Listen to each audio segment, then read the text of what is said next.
Greetings. I'm so glad that you all were able to join me for this session today.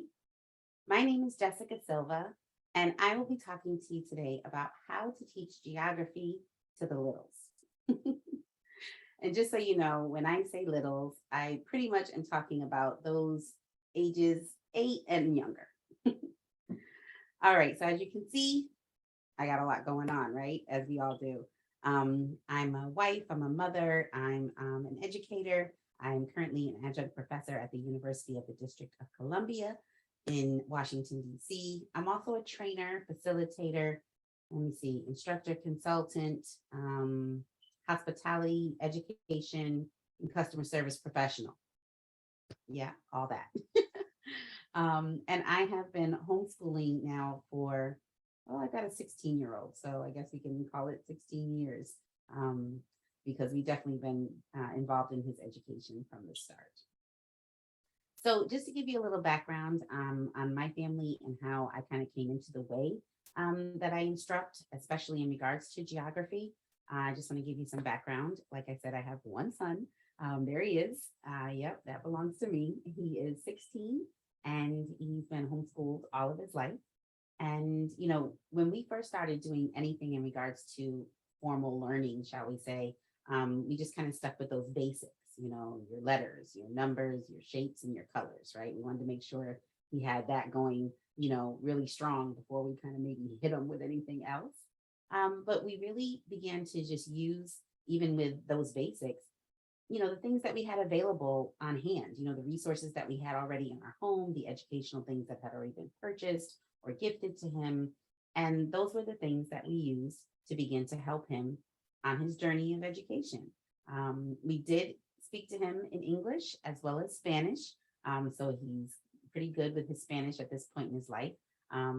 Actually also taking French now, but, you know, able to get him to learn about not only himself, but everything that's in his environment in his world. So as I will get into, I have always, and you know, my family as well, have taught from what we consider an African-centered perspective. Now, a lot of people may see those words and think differently about what they mean. To our family, when we say African-centered perspective, we're more or less speaking about a way of seeing yourself in the world through the lens of being an African person, right? Irregardless of whether you live on the continent or elsewhere in the world, you're still an African. And so all of the culture and the memories and ancestors and everything comes along with that. And so that was pretty much our first foray, if you will, into geography, making sure that he was really clear on the continent of Africa, that that's where he came from, and about all of the wonderful things that are in the continent and of the continent. And so we used to make sure that he knew the shape of it, you know. So Africa, just like a lot of all the other continents, has a very distinctive and very specific shape. And we made sure that he would use things in the home to recognize Africa. So we used to play these scavenger hunt games. And I do these in my classes sometimes as well. Go and find things, you know, that you can say are related to something and or look like something. So in this case, it would be Africa. And so with our scavenger hunt games, we'd have him, you know, go around the house and find things, either items or images, or pictures, a book, even pieces of jewelry, because I know I still have my sorority tiki that's shaped like Africa.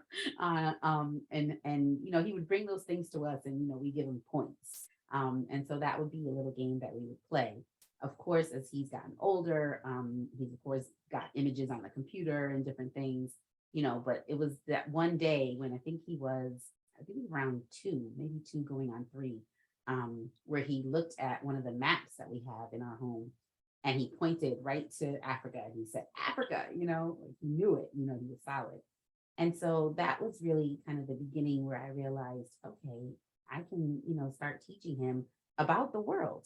And geography has always been just kind of one of my, you know, loves that I came from with my own education.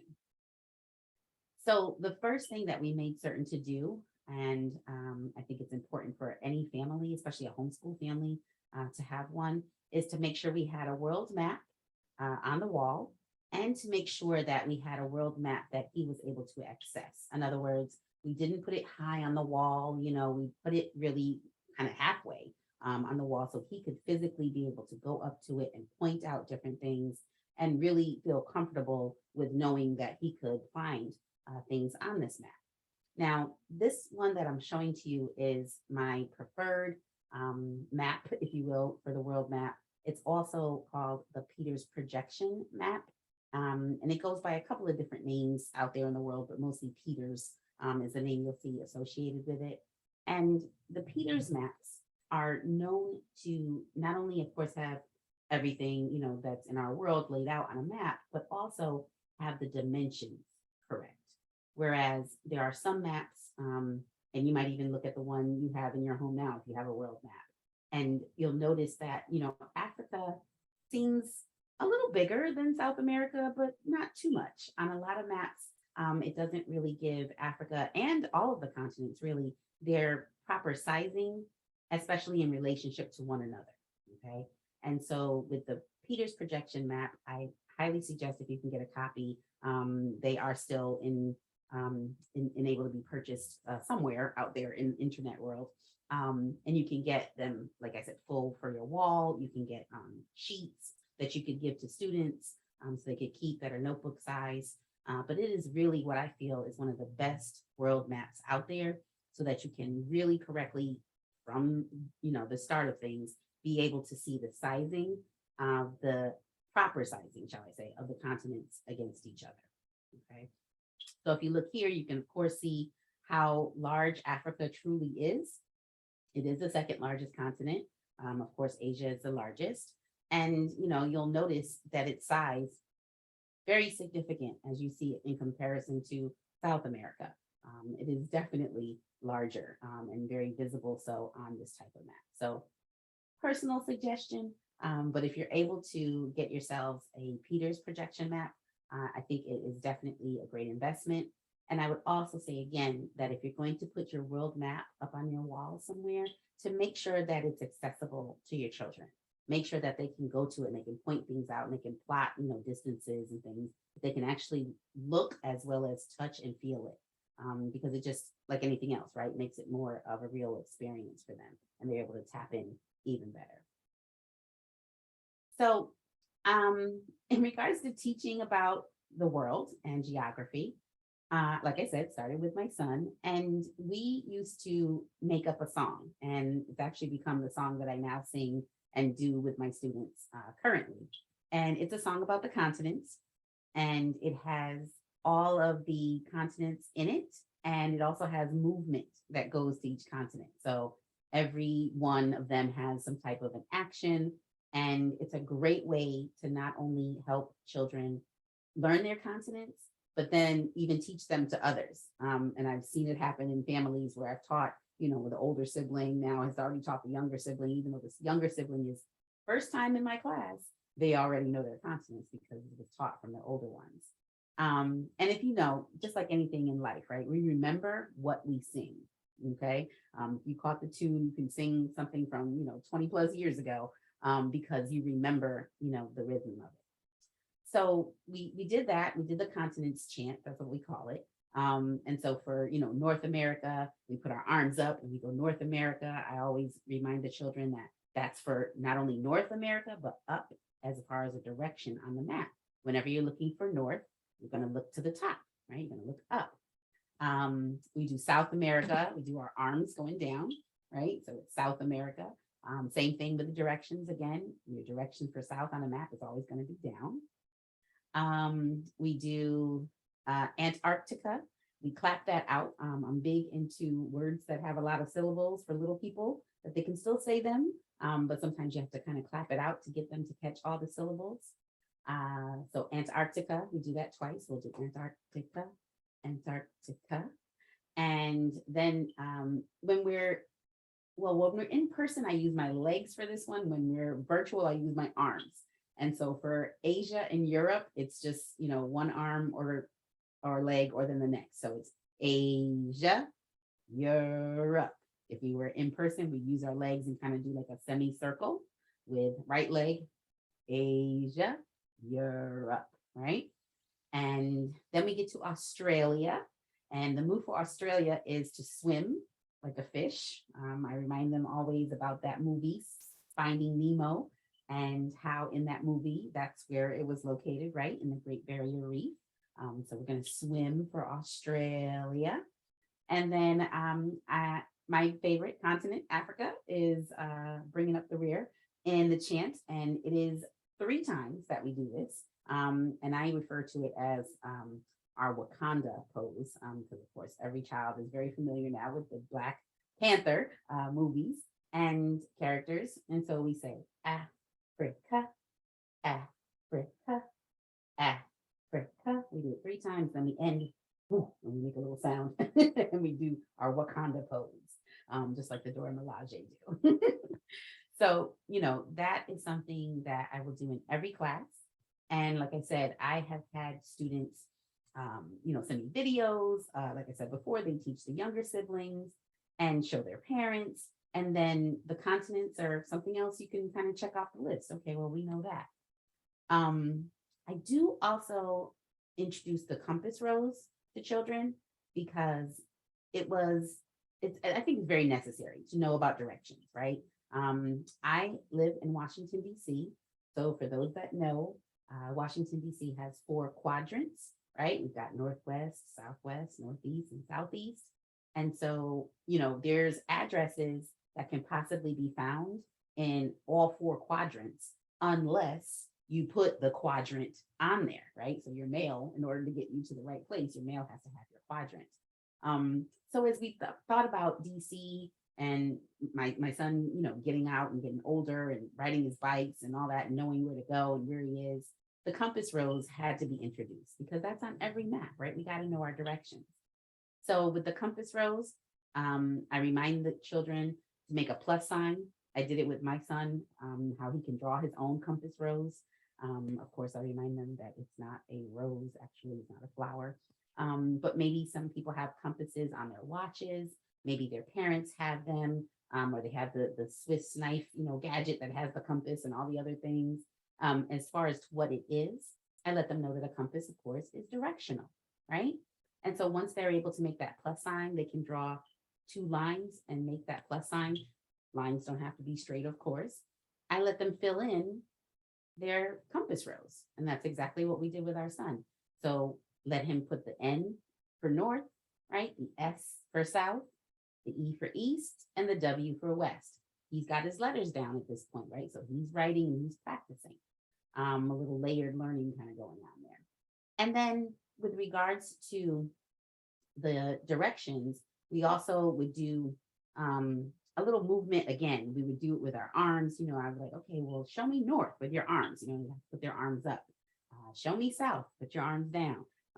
East and west was always a challenge, right? Because sometimes children may take a moment to get their left and their right together, and so if we were doing it one way and it was supposed to be the other, I'd say, oh no, your other left, the other east, so we'd figure it out. But looking at the maps, they get reminded that the compass rose is always going to look the same wherever you may have it on the map. And those directions help you to figure out so much, not only on maps, but in life later when you start getting around in this world. What else we did was the compass slide. And so the compass slide is not to be confused with the cha-cha slide, but that's pretty much where the idea comes from. Is so, take it to the north. And so for the north, you're walking up, right? Take it to the south, and then you walk back. All right, take it to the east. You should walk to the right, right? And you should walk to the left for west. So these are the kinds of things that helped him get excited about learning about the world, knowing all of his continents, knowing his directions, being able to show it off and show someone else. And these are still concepts that I use in my classes now with my world geography students. But like I said, my son was probably, 2 going on 3, where he had these concepts already solid. Again, his letters, his numbers, his colors, and his shapes. And that helped him to be able to look at the map and be able to make these next steps.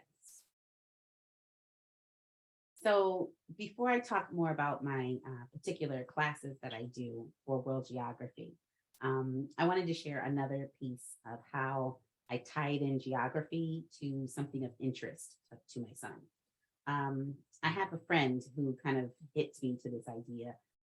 She has a son as well, and he was completely into basketball. His life was basketball.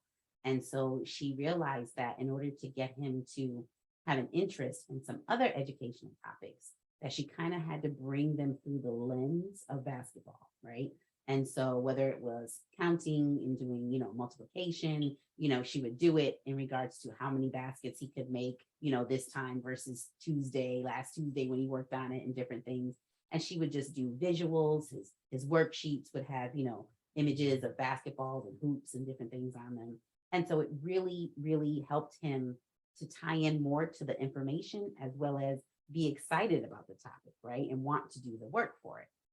And so as my son got older and got into video games, he, found this game. I think it's still going on. I looked it up recently, and it is, I think it's been over 10 years actually now. But it's called Subway Surfers. And so, at first I'm looking at him play the game and I'm just trying to figure out, what are you doing with your character? And what it is that the characters go on this world tour and they go to several major cities throughout the world. And I guess you could say they go to every continent except Antarctica. And they go through the subway systems and the train systems in these cities. And they're looking to kind of get away from the enforcement folks because they've been making really nice graffiti on the walls of the subway stations and on the trains and such. And so, that's where the chase then ensues in the game. But what I noticed as a homeschool parent is how I could tie this into his geography studies, right? So as you can see here, they've gone to these cities and many others, but, so they were in Paris, France, they were in Seoul, in Korea, they were in Mumbai in India. They did some US as well. They did Venice Beach in California. They did New Orleans. They went to China for Beijing. They hit Europe again for London and Zurich, and they even went to Marrakesh. So I was happy to see, some locations that this game was traveling to. And, as a homeschool parent, or as my son at least says now, turn everything into a project. Yes, we do. And so we began using, our world maps and our United States maps to plot out the cities that the subway surfers were going to. And we ended up having, I guess I assigned it, to do a unit study on those cities, right? And some of them, such as Zurich, I wasn't particularly knowing of, I knew of it as far as, the name, but I didn't know much specifics about it. And so it helped us to learn a lot about those places that we may not have otherwise investigated. So, we would do a unit study that included, of course, knowing the continent and country. And then the flag was a big part of it as well. My son now is really doing well with recognizing flags from all over as to what they relate to in regards to the country. And the flag activities, we would do coloring sheets. We would put them together with the little pieces of rolled up paper, different ways, and paint, all kinds of ways to make flags. We definitely made sure he knew the capitals of those countries, and reminding him again on maps that they're usually identified by a star or some type of indicator. Probably his favorite part was going through the foods from these places. We would make at least one dish that we were able to make from these places and tie that back in. If it wasn't the national dish, it would at least be a popular, food item from that place. We also definitely focused on the animals that were native to that area. And we would do crafts after that. We'd make sure that we did, little puzzles or, I'm sorry, not puzzles, but little pop-up figures for the animals. We'd make sure to show habitats. And then any other cultural details, if it was a manner of dress, if it was any particular events or holidays that they celebrate in that particular country and or city. And that just gave us a really good knowledge base around the world and some areas, like I said, that I might not have otherwise even given a project about or information on. The other thing that I think is a wonderful way to add onto the learning time, and putting in additional things that children may think is fun and enjoy, but they're also getting reinforced with the learning. And I call that layered learning. I don't know where the top, I guess I made it up. Maybe I'll have to trademark that someday. But when I say layered learning, I mean that there is, more than one learning objective or outcome that's going to come out of what the child is doing. So we would take, of course, puzzles, world map puzzles, and put them together. And maybe he had to identify them by color in order to put them together. Drawings were always a part of it so that he could tell me again what he got out of the lesson. So draw me a picture of the most important thing or the most memorable thing you got out of learning about Korea, and he might just show the map or the flag, excuse me. And that kind of thing really helps me see, again, that check for understanding. So I really appreciated being able to not only, get a little insight on his video game life, but also see how we could then take that and relate it to our learning. So Subway Surfers, who knew that could be a geography tool? All right, so getting back to me talking about the classes that I currently do with the young learners for World Geography. I teach at the Sankofa Homeschool Collective in Washington, D.C., and we are an African-centered homeschool group. I'm actually the co-founder.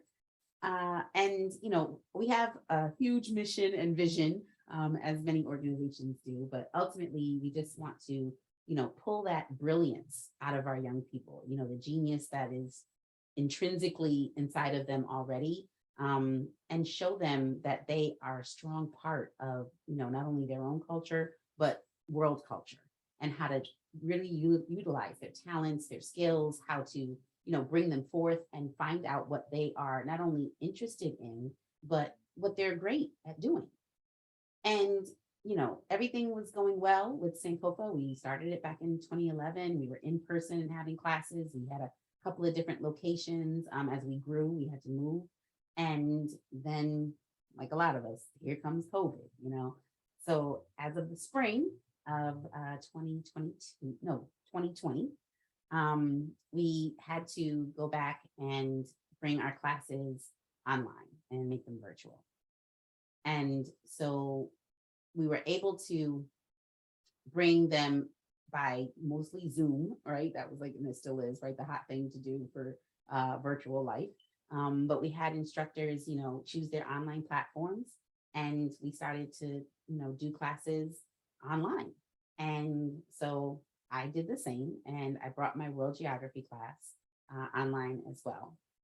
And like I said, I teach ages 4 to 8, and a lot of people will look at that age range, and I can understand them thinking that it's really a wide age range, right? You necessarily wouldn't have a 4-year-old in a class with an 8-year-old. But what I do is think of the one-room schoolhouse kind of mentality. And I also make sure that in each lesson that I make sure I teach and I pull something out and I offer something that teaches or attracts all of the top 4 learning styles. So you're familiar with these: visual, right? Auditory, read and write, and then kinesthetic. This way, if you're doing something that covers all of these learning styles, then you're at least somewhere in the lesson getting an opportunity for the child who is dominant in visual to have something to look forward to, those who are dominant in kinesthetic be having something to look forward to, and otherwise, okay? So the chant is still a part of my classes, the continence chant. So those are the kind of things that help get them moving and grooving right at the start of class. And, there's a lot of other things that I do as well to incorporate the learning styles into the class. So maps are definitely a big part of my geography class. In fact, that is one of the first things that we look at, depending on whatever our topic may be. There's maps of the continents, maps of the countries, and sometimes even further breakdowns of maps of cities.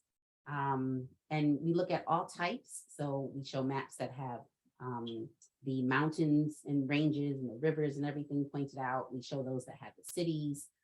We show maps, like I said, of continents and see how they may be next to each other. We also show quite a few videos. And when I say quite a few, I don't mean that my class is video heavy. What I mean is that I usually show 1 to 2 videos. And I try to keep them 3 minutes and under if I'm showing a video. My ideal video time is maybe about 2 minutes actually, to get a short point, across, but again, allowing for my visual learners. So now you saw the maps and now you're relating it to some moving pictures, and something that actually can, help your senses to connect with the topic and materials. Now, auditory folks, that's where call and response comes in big time for me. I feel like it's an ancient African way of instructing, or maybe it's just my family was always, making me repeat things. But, again, this is for repetition. And we all know, again, repetition is how a lot of us learn as well.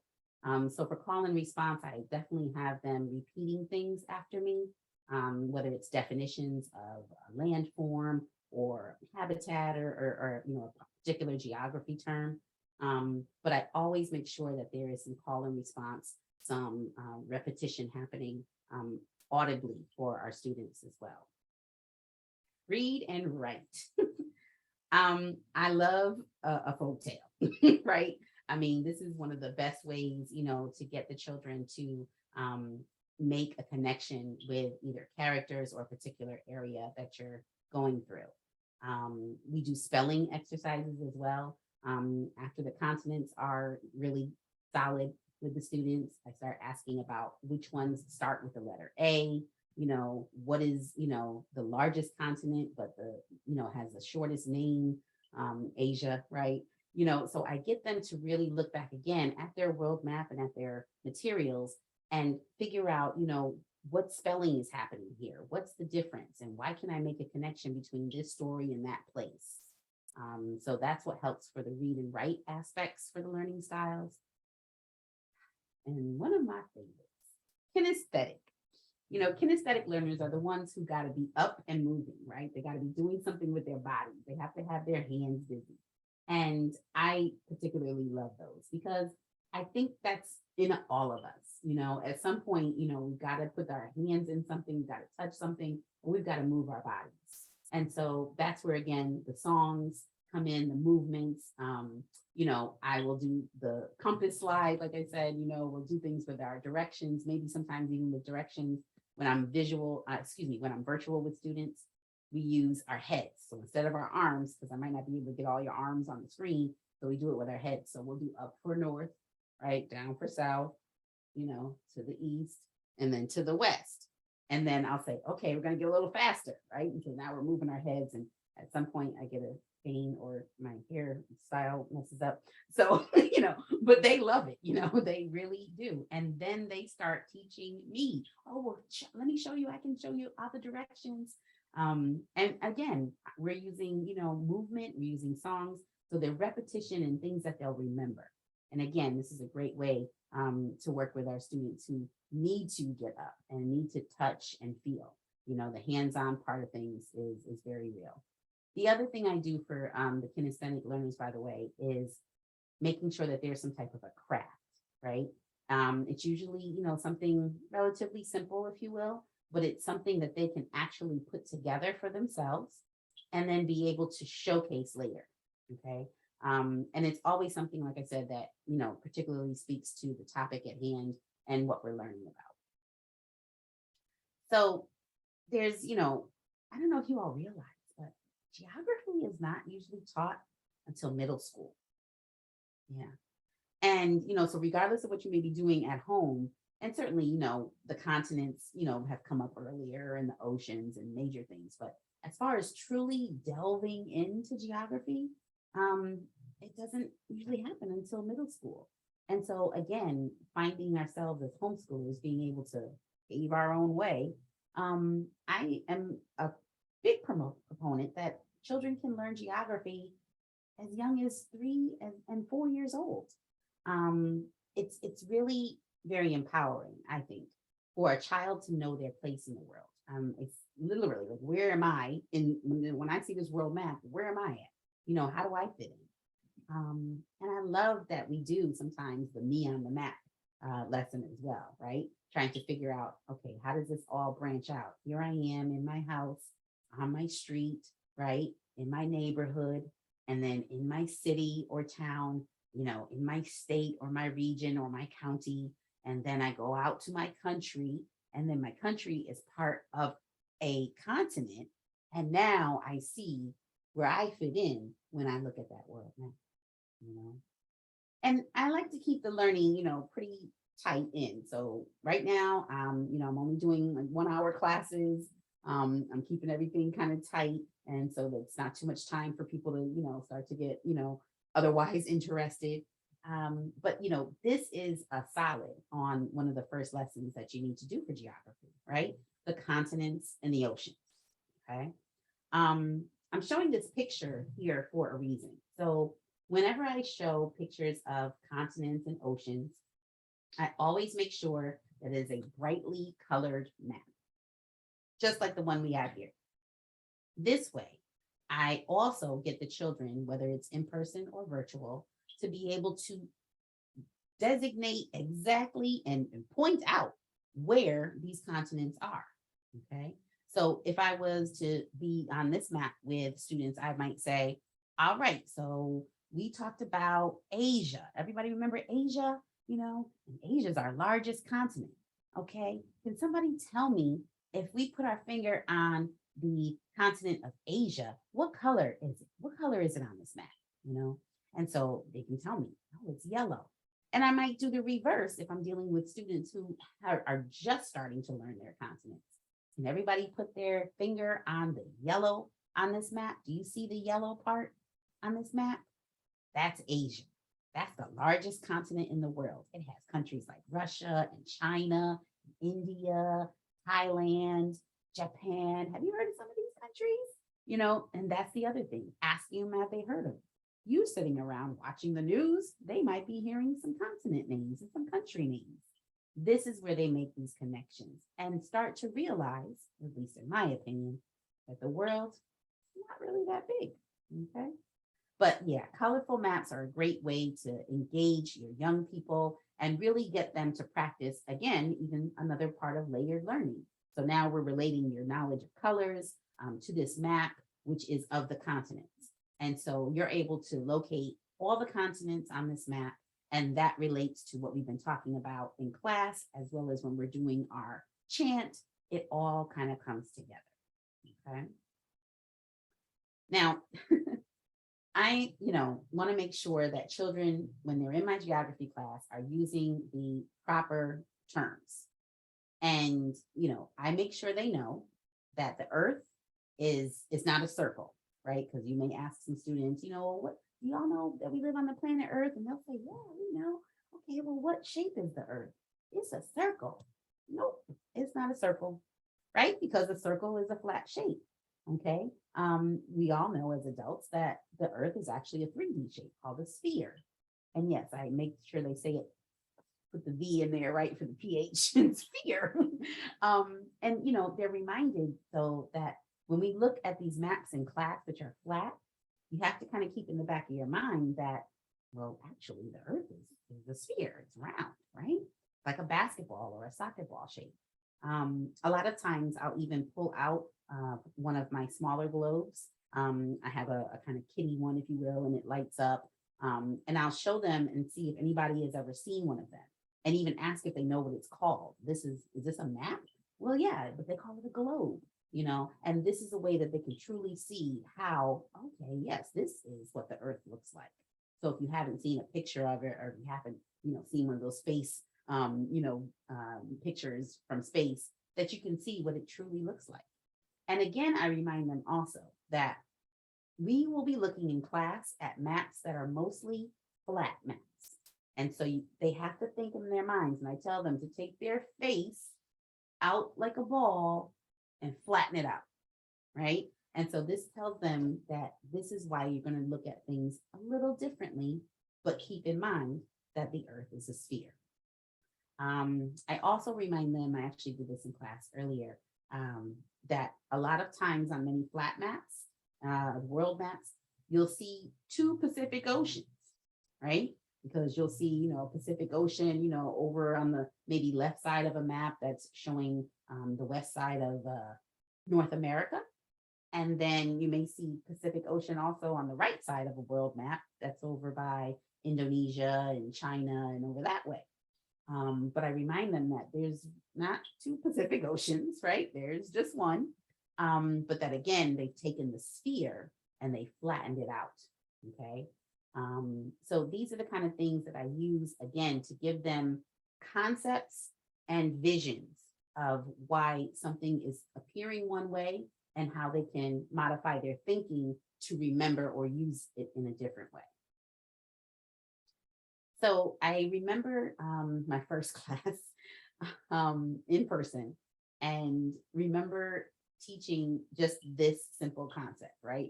I always say, I've got big questions for them, the big questions for the little people. And I say, what is geography? You're in geography class, right? So what is geography? And they'll kind of, I'll be looking, but then I'll show them these kind of pictures. This is what geography is. It's the study of the earth, right? And so that can cover so much, but ultimately it's a science. And I remind them that we're talking about everything on the earth. So whether it be the continents, of course, all the oceans and other bodies of water, people, cities and places, animals, of course, different habitats and environments, from rainforests to deserts and things. This subject of geography covers everything that their world involves. And so we're going to have all kinds of conversations, but this is what, and I can feel like I see it sometimes. They're just opened up because now we're going to learn about everything on the earth. Okay. And I really think getting children, especially again, your little ones, to understand that they have a place in this world and they have so much that there is to learn about, that geography can be touched on in almost every other subject. Okay. I guess I have to say this too. I really feel strongly about speaking to children and young children as well in proper terms, right? In proper terminology. Just like when, you have to teach your children about their body, right? Using proper terminology. But explaining, of course, in words that they can understand that are on their level, right? You're not going to explain something to a 3-year-old the way you would to a 13-year-old, of course. But this is a really, really good image showing what I show to my students in regards to landforms, right? We do not always do landform lessons, but I usually do at least one to give them a good overview as to how many there are out there. And, there's so many images that they can see. This is just one that is showing a variety of landforms kind of within one area. But a landform, this is what I use for their definition.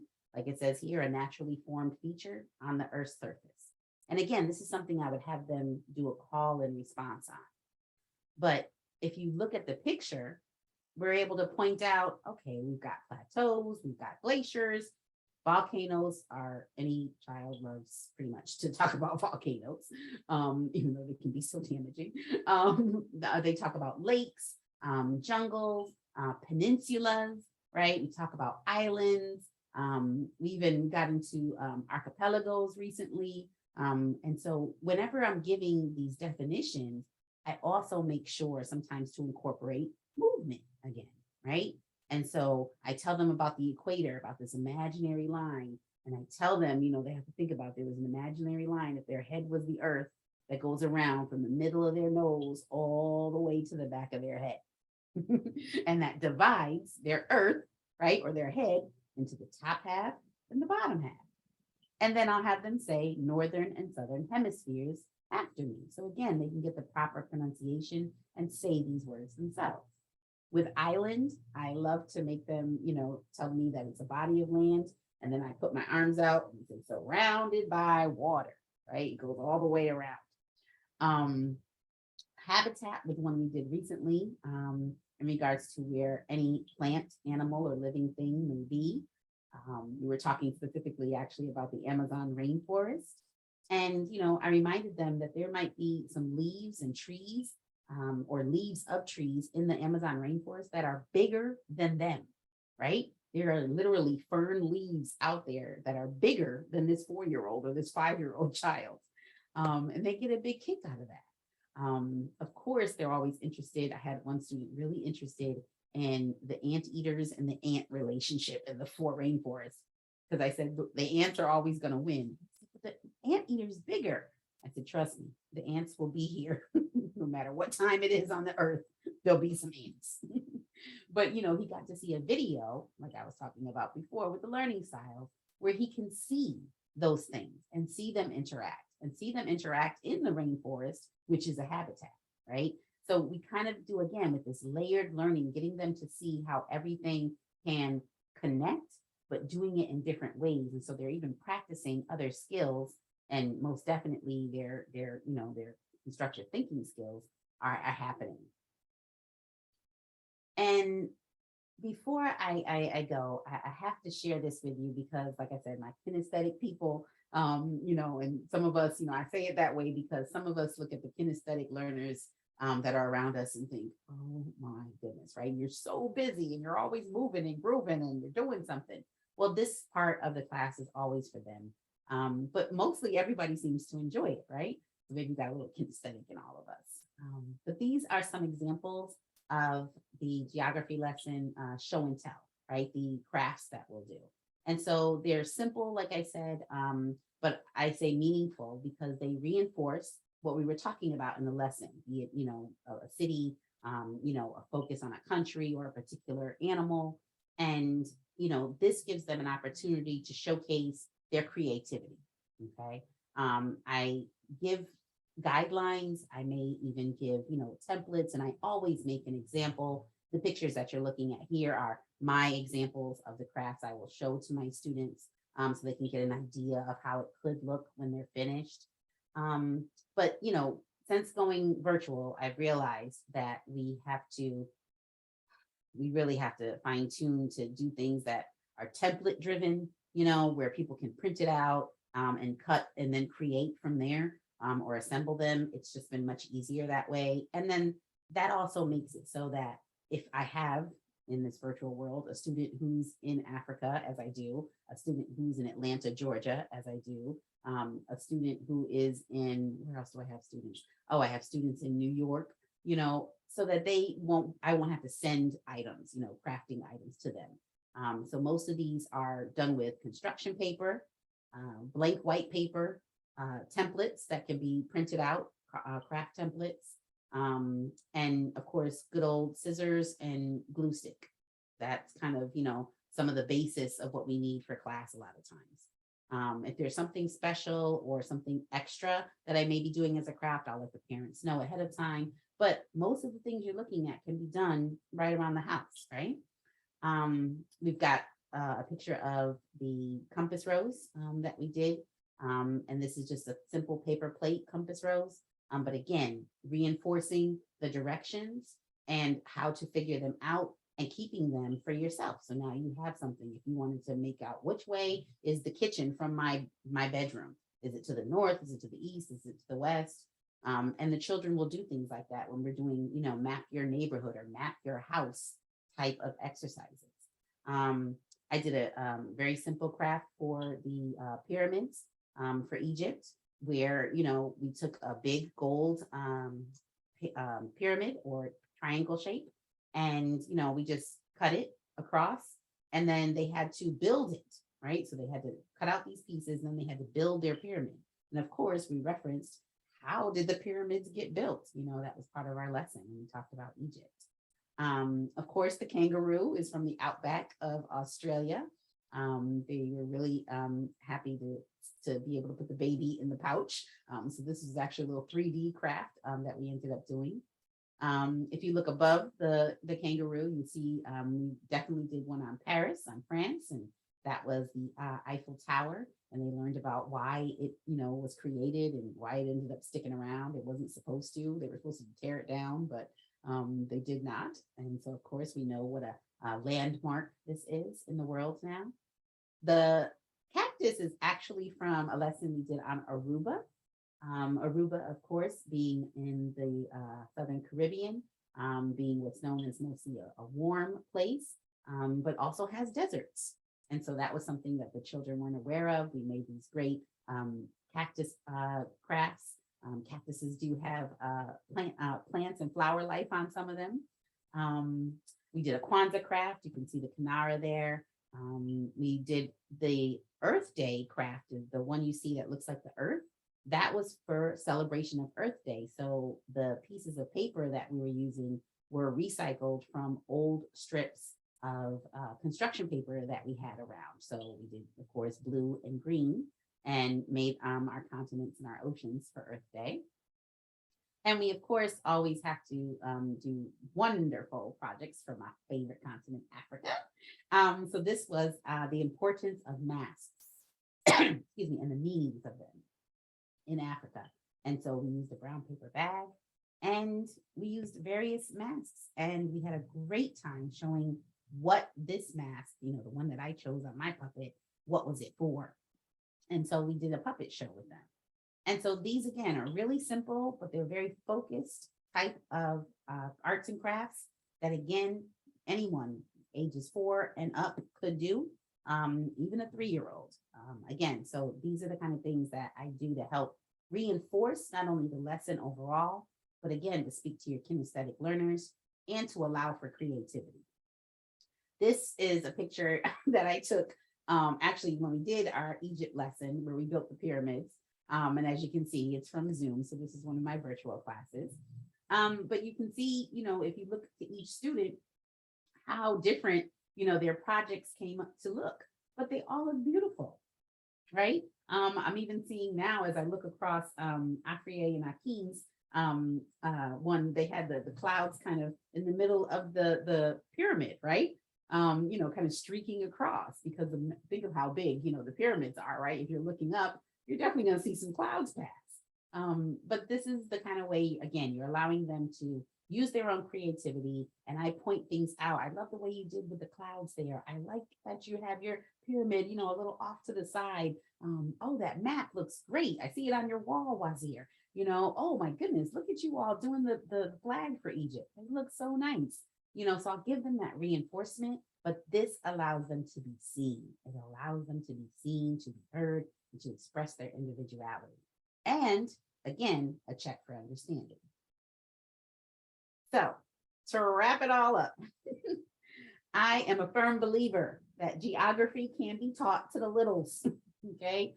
Ages 8 and below. You do not have to be in middle school, 6th, 7th, 8th grade to finally, get your geography lessons together. No, all it takes, in my humble opinion, is some willingness, some optimism, and some enthusiasm. And maybe these teaching tools that I've offered today could help as well. So remember, I talked about using your available resources that are on hand, whatever you have at home. We all have construction paper. We've got tape. We've got glue sticks, right?